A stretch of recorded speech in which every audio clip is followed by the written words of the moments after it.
اسلام کے مشہور صوفی بزرگ حضرت سلطان العارفین سلطان باہو کے 10ویں خانوادہ سے ہیں۔ صاحبزادہ سلطان احمد علی صاحب ماہنامہ میراث العارفین انٹرنیشنل میگزین کے چیف ایڈیٹر ہیں اور یہ گزشتہ 22 برسوں سے مسلسل شائع ہونے والا ایک مستند تحقیقی مجلہ ہے۔ آج کی ڈیٹ میں پاکستان میں دنیا بھر کے لاکھوں سمجھنے والے ہیں اور اس گھرانے کا خاصہ یہ ہے کہ یہ لوگوں کو سینے سے لگاتے ہیں اور اپنی شفقت اور دعاؤں کے صاحبان میں جزا عطا کرتے ہیں۔ تشریف لاتے ہیں صاحبزادہ سلطان احمد علی صاحب۔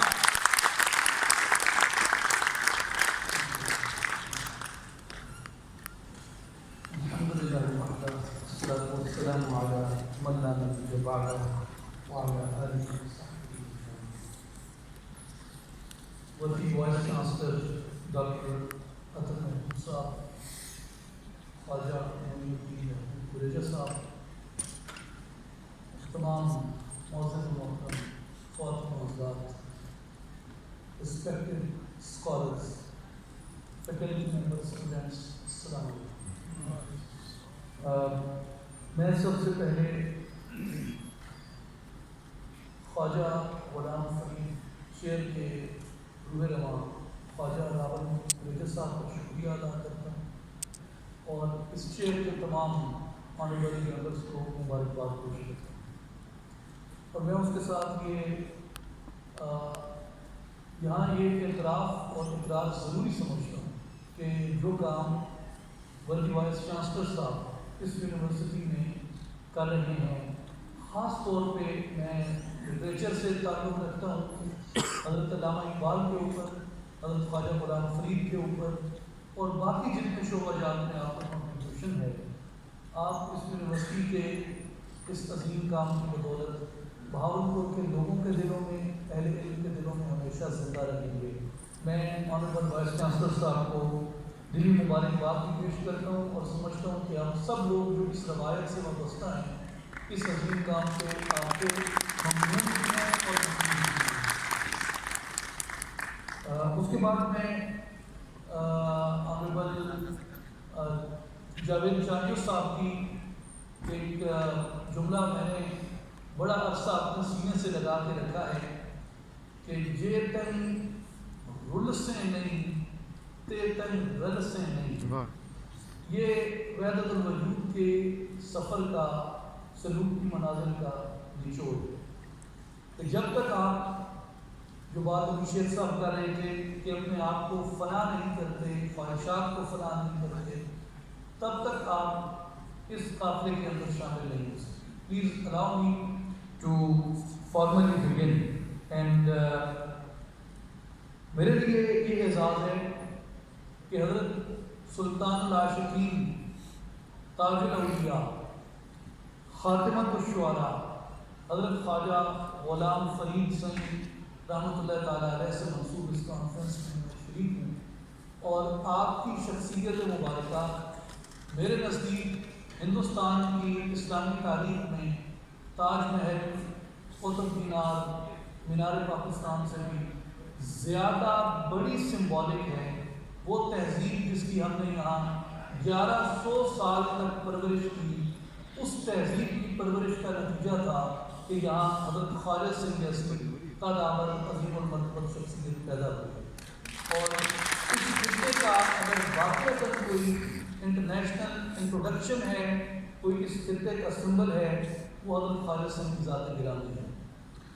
اس کے بعد آج کا جو موضوع ہے وہ ایک حضرت خالد سنگھ رحمۃ اللہ علیہ کے حوالے سے ہے، اس کے ساتھ وہ وحدت الوجود سے وابستہ ہے اور میں اپنی فارمل گفتگو کے آغاز سے پہلے آپ کو اس کتاب سے متعارف کروانا چاہتا ہوں جو ابھی حال ہی میں شائع ہوئی ہے۔ کتاب کا عنوان ہے شیخ ابن عربی کا تصور نبوت اور عقیدہ ختم نبوت۔ اس کو 2 جید محققین نے مرتب کیا ہے، ڈاکٹر زاہد صدیق مغل نے اور ڈاکٹر عمیر محمود صدیقی نے۔ یہ نہ صرف تصوف کے طلباء کے لیے بلکہ علم الکلام اور فلسفے اسلام کے طلباء کے لیے بھی یہ بہت مفید ہے اور خاص کر معاصر اعتراضات جو حضرت محی الدین ابن العربی رحمۃ اللہ علیہ کے عقیدہ اور نظریہ پہ ختم نبوت کے باب میں کیے گئے ہیں ان کا بہت ہی مدلل مفصل جواب اس کتاب کے اندر دیا گیا ہے۔ مسئلہ یہ ہے کہ لوگ اپنے آپ کو عقل کل سمجھتے ہیں، عقل کل سمجھ کے وہ جو کہنا چاہتے ہیں وہ کہتے ہیں اور یہ سمجھتے ہیں کہ یہ جو ہم کہہ رہے ہیں واقعتاً ایسا ہی ہے۔ مثلاً ایک بڑے جلیل معتبر مقرر ہیں جو اکثر آپ ان کو ٹیلی ویژن پہ یوٹیوب پہ سنتے ہیں، انہوں نے ایک دن اپنا اسٹیٹمنٹ جاری کرتے ہوئے یہ فرمایا کہ ہندوستان میں دو بڑے فتنے ہوتے ہیں مسلمانوں میں، ایک دین اکبری کا فتنہ تھا اور دوسرا جو قادیانی فتنہ ہوتا، اور انہوں نے کہا کہ ان دونوں کے پیچھے بنیادی طور پہ جو عبارات ابن العربی ہیں اور جو صوفیانہ فکر ہے اس کو استعمال کیا دونوں ملحدین نے، اکبری فتنے نے بھی اور قادیانی فتنے نے بھی۔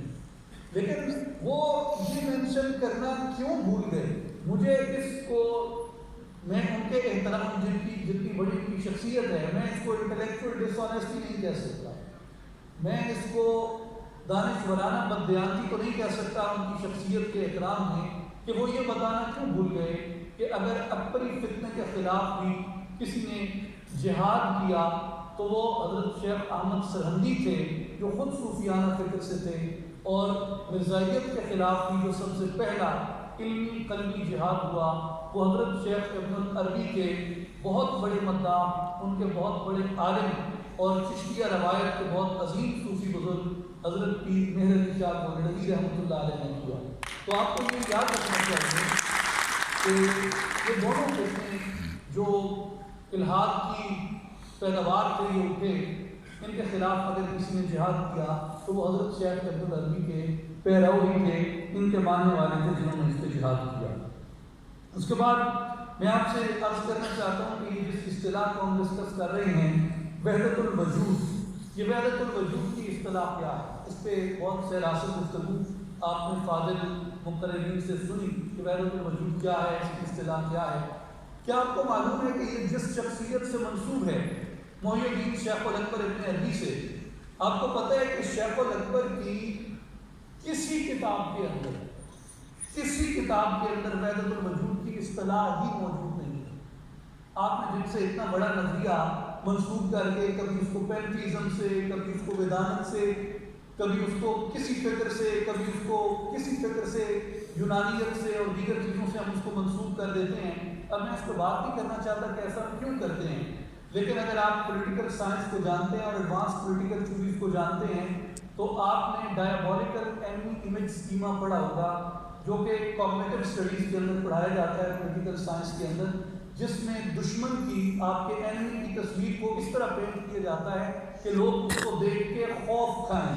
تو بنیادی طور پہ تصوف کے اوپر حضرت محی الدین ابن العربی کے اوپر جو جنگ مسلط کی ہوئی ہے یہ ڈائبولیکل اینمی امیج اسکیما ہے، نہ اس کا تعلق ویدانت سے ہے، نہ اس کا تعلق یونانیت سے ہے، نہ اس کا تعلق مغربیت سے ہے، نہ اس کا تعلق کسی اور اسطورے سے یا میتھالوجی سے ہے۔ یہ خالص اسلامی تصور ہے جس کو مختلف انداز میں مختلف لوگوں نے بیان کیا، اور اصل بات یہ ہے کہ جن سے یہ اصطلاح منسوب کی گئی وحدت الوجود کی، انہوں نے اپنی کسی کتاب میں یہ اصطلاح استعمال نہیں کیا، تک کہ تین ان کی جو صوفیانہ فکر کی بنیادی کتابیں ہیں فتوحات مکیہ کے اندر کسی جلد میں یہ اصطلاح موجود نہیں، فصوص الحکم میں کہیں یہ اصطلاح موجود نہیں، کبریت احمر میں کہیں یہ اصطلاح موجود نہیں۔ اور اس کے اوپر حضرت شیخ ابن عربی کے بعد حضرت شیخ ابن تیمیہ علیہ الرحمہ نے بڑی سخت تنقید کی، اور انہوں نے کہا کہ یہ جو وجودی نظریہ ہے اس کے اوپر انہوں نے، جسے ڈاکٹر اسرار احمد کے الفاظ میں کہوں کہ ہر شرعی گالی جو وہ دے سکتے تھے شیخ ابن تیمیہ نے دی۔ لیکن تھوڑا سا یہاں ایک میں آپ کو 3-4 تاریخیں بتانا چاہتا ہوں۔ پہلی تاریخ یہ ہے کہ جو یہ وجود کا نظریہ ہے عین القدات حمدانی کے مطابق رحمۃ اللہ علیہ کے مطابق ان کی کتاب تمہیدات میں انہوں نے کہا کہ جو لا موجود الا اللہ کا باقاعدہ اجرا ہے یہ سب سے پہلے حضرت سیدنا معروف کرخی رحمۃ اللہ علیہ کی فکر سے ہوا، اور انہوں نے اس چیز سے اس کو آگے بڑھایا عین القدات حمدانی کی کتاب تمہیدات کے مطابق. اور حضرت معروف کرخی رحمۃ اللہ علیہ کا جو سن وفات ہے وہ 200 ہجری ہے. کتنا؟ 200 ہجری. اور محی الدین ابن العربی جن سے بعد میں یہ چیز منسوخ کی گئی کہ انہوں نے وحدت الوجود کا تصور دیا ہے. شیخ ابن العربی رحمۃ اللہ علیہ کا جو سن وفات ہے وہ 638 ہجری ہے. اور حضرت شیخ ابن تیمیہ علیہ رحمہ کا جو سن وفات ہے وہ 728 ہجری ہے. یعنی حضرت محی الدین ابن العربی سے صرف ایک صدی بعد، زیادہ نہیں ہے فاصلہ، صرف ایک صدی بعد آپ تشریف لائے. اور حضرت محی الدین ابن العربی سے انہوں نے وحدت الوجود کو منسوخ کیا، جس کا کہ آغاز حضرت معروف کرخی رحمۃ اللہ علیہ سے ہوا. اور یہ چھوٹا سا مغالطہ لگا حضرت شیخ ابن تیمیہ کو. یہ تاریخ میں چھوٹے مغالطے ہو جاتے ہیں. معروف کرخی کا وصال 200 ہجری کا ہے، ابن العربی کا وصال جو ہے وہ 638 ہجری کا ہے. صرف 438 برس کا مغالطہ لگا ہے. تاریخ میں یہ شاید کوئی اتنا بڑا مغالطہ نہ ہو. تو یہ چھوٹے موٹے ہو جاتے ہیں تاریخ کے اندر ایسے واقعات، تو کوئی ایسی بات نہیں ہے. ہاں، ابن العربی کے تلامذہ میں سے صدر الدین قونوی نے ایک آدھ جگہ پہ وحدت الوجود کی اصطلاح کو استعمال کیا ہے، مگر انہوں نے بھی اس کو بطور نظریے کے ڈسکس نہیں کیا، انہوں نے جنرلی اس کو بیان کیا ہے. یہ اصطلاح بعد میں بطور نظریہ کے اس کو پیش ہی حضرت شیخ ابن تیمیہ نے کیا ہے. اور شیخ ابن العربی سے انہوں نے اس کو منسوخ کیا کہ انہوں نے یہ کہا ہے، جنہوں نے کہ اس اصطلاح کو اپنی کسی کتاب کے اندر استعمال ہی نہیں کیا. اور یہ اصطلاح بنیادی طور پہ تھی لا موجودہ الا اللہ کے اوپر.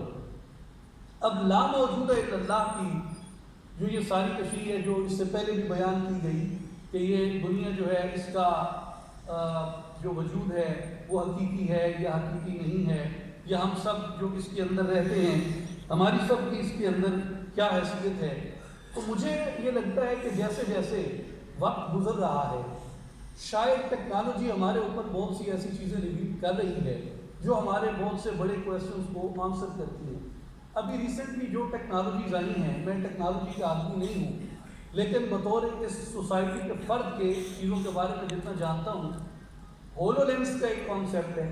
آپ نے دیکھا بہت یہ چیز جو ہے اس کے اندر مشہور بھی ہے، عام بھی ہے، گیمز کے لیے عام طور پہ انٹرٹینمنٹ کے لیے بھی استعمال ہوتی ہے. ٹیکنالوجی کے اندر خاص طور پہ اس کا بہت زیادہ استعمال ہے.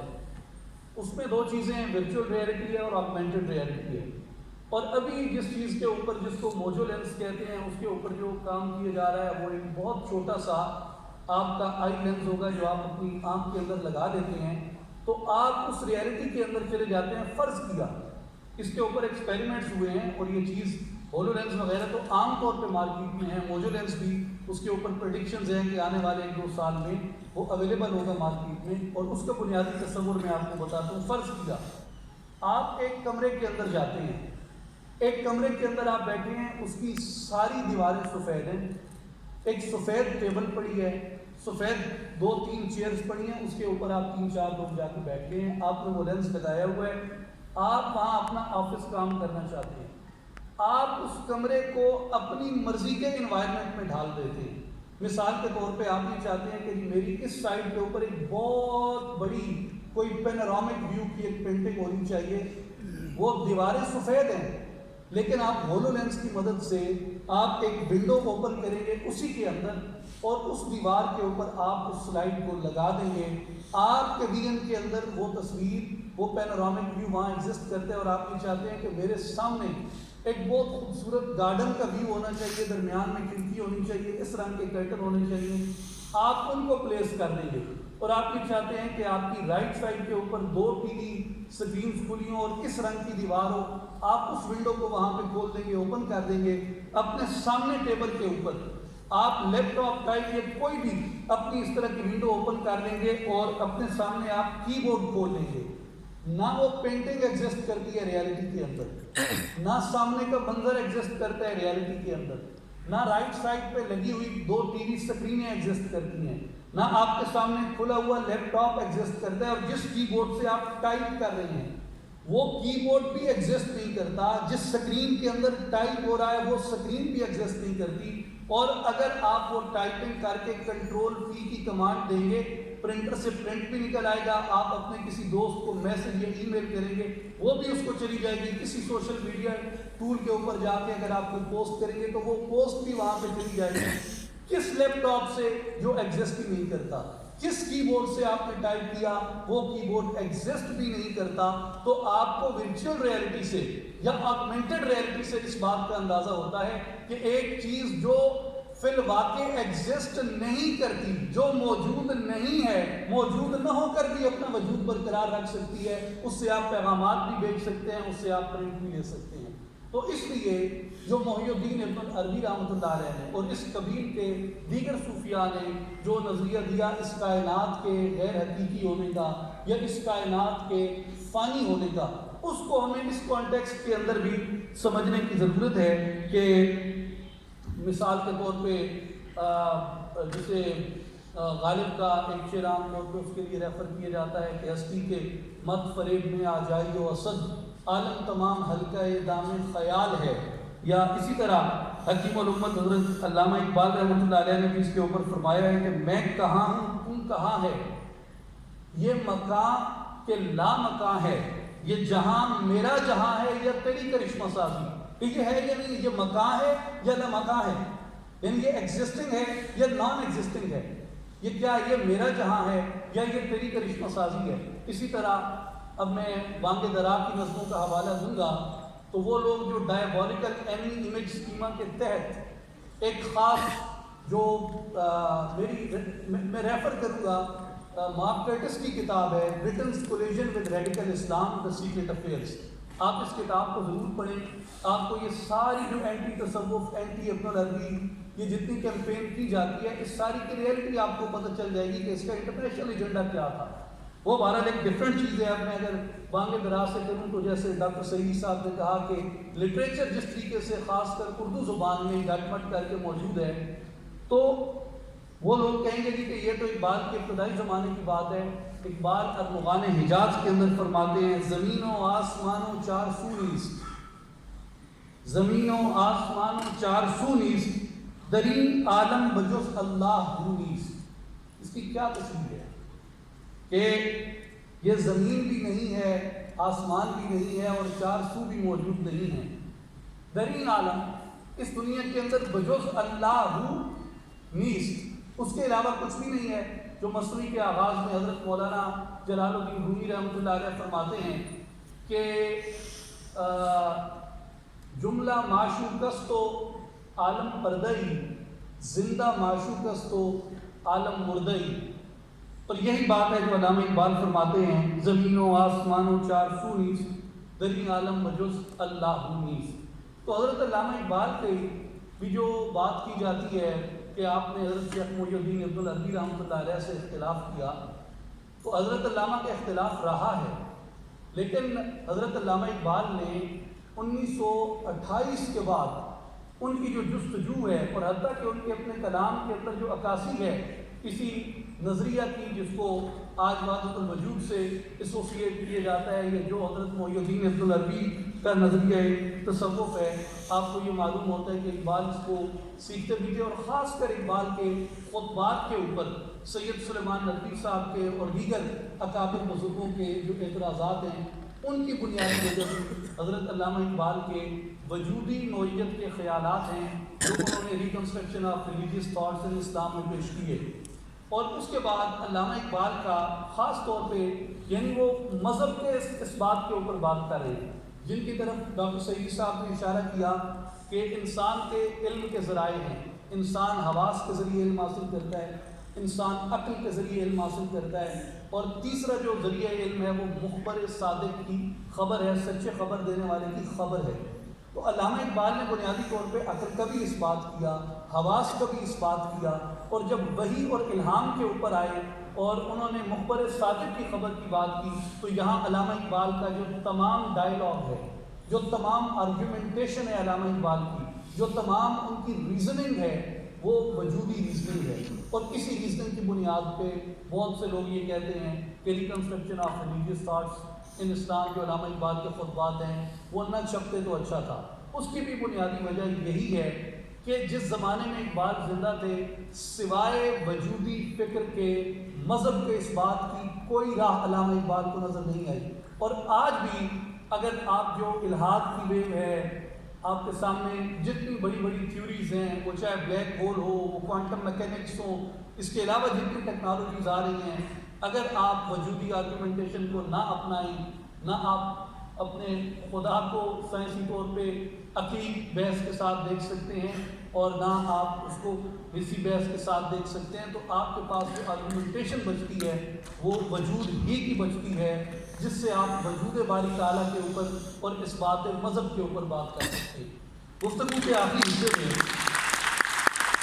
میں شکر گزار ہوں جناب شیخ صاحب کا جنہوں نے اپنی گفتگو کا اختتام وجودی اخلاقیات کو کیا اور میرے نزدیک یہ میری گفتگو کا آخری حصہ ہے. میرے نزدیک یہ بہت اہمیت کا حامل ہے. جو اخلاق کس طریقے سے طے پاتا ہے مثال کے طور پہ یہ جتنی خشک فلاسفیز ہیں ان کے نتیجے میں اور جو وجود کے ماننے والے ہیں ان کی جو اخلاقی تربیت ہے اس کے نتیجے میں جو اخلاق جنم لیتا ہے اس میں بہت بڑا فرق ہے. میں کئی ایگزامپلس دے سکتا ہوں 3 ایگزامپل صرف آپ کو دیتا ہوں. نمبر 1 سلطان صلاح الدین ایوبی بہت بڑا مسلمانوں کا واریر ہیرو. رچرڈ دی لائن ہارٹ کا گھوڑا مر گیا. سلطان صلاح الدین ایوبی نے اپنا گھوڑا اپنے استبل کا بہترین گھوڑا رچرڈ دی لائن ہارٹ کو تحفے کے طور پر بھیجا. رچرڈ دی لائن ہارٹ بیمار تھا. سلطان صلاح الدین ایوبی نے اپنے بہترین طبیب اس کے علاج کے لیے بھیجے. وجودی روایت کے بہت بڑے بزرگ ہیں. شیخ اکبر کے الجزائر کے اندر بہت بڑا ان کا سلسلہ تھا. امیر عبد القادر الجزائری یقیناً اہل علم سبھی ان کو جانتے ہیں. امیر عبد القادر الجزائری فرینچ آکوپیشن کے خلاف الجزائر میں ایسے تھے جیسے یہاں ٹیپو سلطان کو سمجھا جاتا ہے. امیر عبد القادر الجزائری فرانسیسی فوجیوں کو قیدی کرتے. جب ان کے پاس کھانا ختم ہو جاتا باوجود اس کے کہ وہ شدید درجے کے قاتل ہوتے اور بہت سخت دشمنی تھی ان کی لیکن وہ ان قیدیوں کو ریلیز کر دیتے اس لیے کہ جسے کھلانے کے لیے میرے پاس گندم نہیں اسے میں قید رکھنے کا حق نہیں رکھتا. اس کے مقابلے میں آپ نے ایک اس اخلاقیات کو دیکھا جو یہاں وار اینڈ ٹیرر ہوئی. ہماری افواج کے لوگوں کو انہوں نے پہلے قید کیا. قید کر کے ان کے سر اتارے. سر اتار کے ان کے سروں کے ساتھ فٹ بال کھیل کے ان کی ویڈیوز وائرل کرتے رہے. یہ 2 اخلاقیات ہیں. ایک صلاح الدین ایوبی اور امیر عبد القادر الجزائری کی اخلاقیات ہے.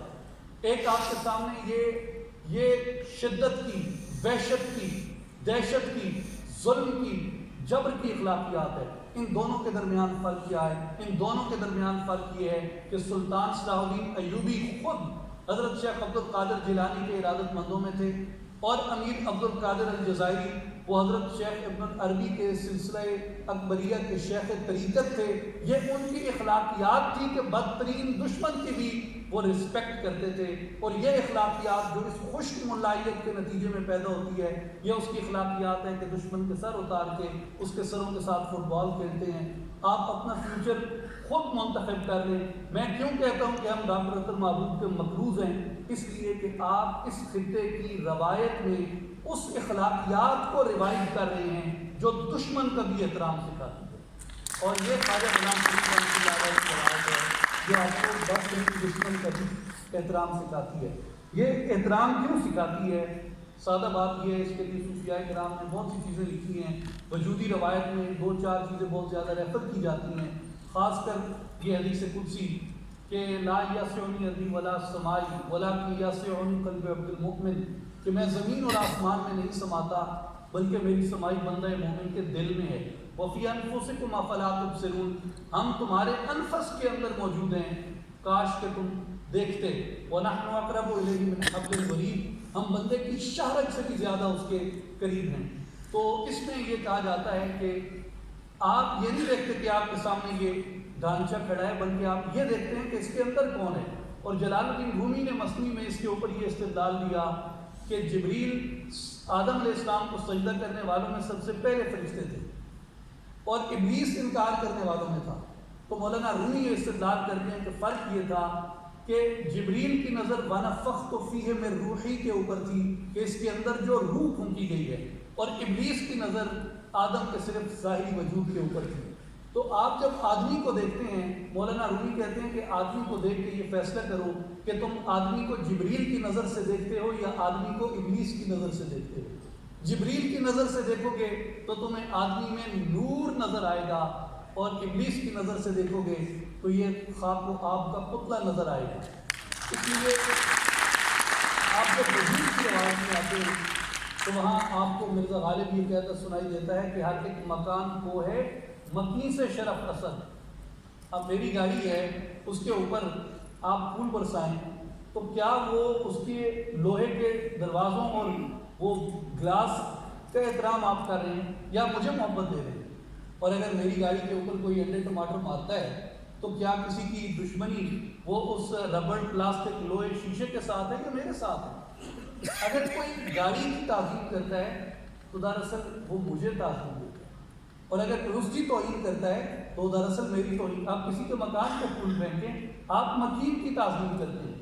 آپ کسی کے مکان کے باہر کھڑے ہو کے گالیاں دیں، آپ سنگ و خشت کو نہیں دے رہے، وہ اندر بیٹھے کے اوپر آپ اس کی بے توقیری کر رہے ہیں۔ تو وجود کے اندر یہ کہا جاتا ہے، بعضوں کی وجود کی روایت میں، شیخ عربی کی روایت میں، حضرت خواجہ غلام فرید کی روایت میں، اور اس خطے کے تمام صوفیہ کی روایت میں، کہ آپ جب انسان کی توقیر کرتے ہیں، انسان کی تعظیم کرتے ہیں، بنیادی طور پہ آپ اس کے جسم کی نہیں، اس کی روح کی تعظیم کرتے ہیں۔